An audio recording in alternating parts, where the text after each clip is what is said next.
আমান, doctor সাহেব আসসালামু আলাইকুম। এই তোমরা কারা এখানে? কি রিকশা দাঁড় করিয়েছো কেন? আরে ডাক্তার সাহেব আস্তে আস্তে, এক লগে যদি এতগুলো প্রশ্ন জিজ্ঞাসা তাহলে হইব নাকি? এতগুলো প্রশ্ন উত্তর তো কোনো প্রফেসরও দিতে পারবে না। রিকশা দিয়ে নামেন, আপনার লগে জরুরি কথা আছে, পরে একটার পরটা প্রশ্ন জিজ্ঞেস করেন, সবগুলো প্রশ্নের উত্তর রিল্যাক্সে দিতেছি, নামেন। এসব কি পাগল ছাগলের দল নাকি? চাচা আপনি চলেন তো। আরে থামেন না, এই মুরব্বী, কি সমস্যা? কি কি তিনটা পোলা আপনার লগে দাঁড়াই আছে, চয়ে বাজে না? কিছু মনে হয় না? হ্যাঁ, তিনটা মানুষ আপনার জন্য দাঁড়াই আছে আর আপনি অবহেলা করে চলে যাবেন, হইব নাকি? নামেন, নামতে বলছে, নামেন।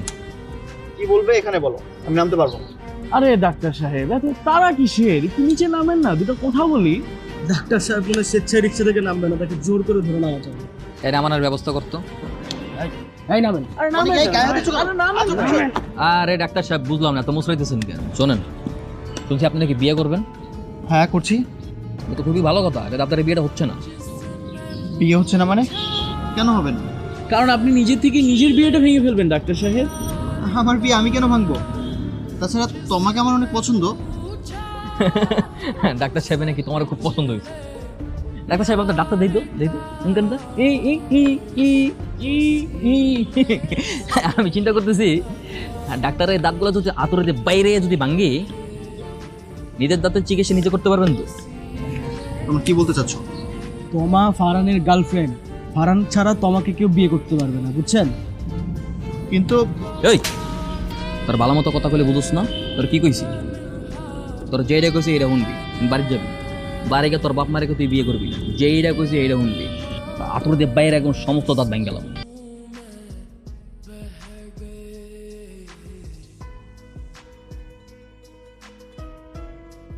কই যাচ্ছ তুমি? কি আর শুধু হাত ধরছো কেন? হাত ছাড়ো। সমস্যা কি তোমার? তুমি কোথায় যাচ্ছ? যেদিকে মন চায় সেদিকে যাচ্ছি, তাতে তোমার কি? আর তুমি জিজ্ঞেস করার কি?